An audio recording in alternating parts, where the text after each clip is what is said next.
We woke up one morning and we knew that we had to go to the hospital.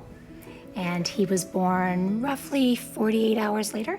He was taken from us and he went straight to the NICU at Children's, and he was there for 2 weeks.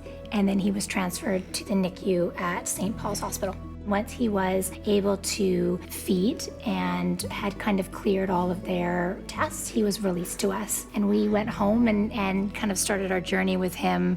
At that point, we had no idea that, anything was a little bit different. Early on, he was quite stiff. So when you hold a baby, normally they're quite floppy and bendy. And we noticed that he was just pretty inflexible. We didn't think much of it. But as he continued to grow, he started missing a few milestones like sitting up on his own and crawling.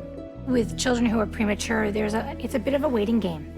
So it's, let's just see what happens next month. Let's see what happens next month. And so you just, as a parent, you move through that situation. In hindsight, we knew that something was a little bit different, but you're told to just take a deep breath, to just see what happens and to be a little bit patient. We were sent to Children's to get an MRI, and that's when we were given our official diagnosis. Richie has spastic diplegia cerebral palsy.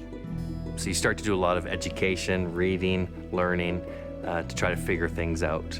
When we got that diagnosis at a year, we actually spent a lot of time processing and figuring out what that meant for us as parents, so we could be kind of his best support system, to be his best advocate, to be, what he needed from us.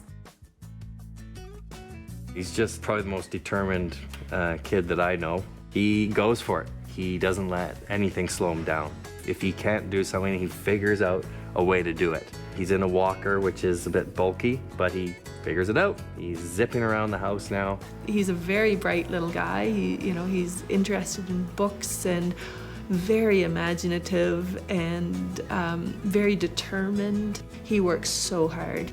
It's really difficult for him. Like, moving is very difficult for him, and often what I'm asking him to do is something which is really outside what he's able to do. But he is able to sort of find an inner strength. He had a major surgery a year ago this month, and so he has made huge progress from that. Richie, good job. Keep going. He has a tricycle that he has borrowed from us, and he can ride that. And the smile on his face when he got on that and realized that he could ride a bike like other kids, it was just amazing. He's become extremely independent over the last couple of years for sure. That's what we want. We want him to continue to improve on his independency and to keep going. He's gonna succeed. He's going places, that kid.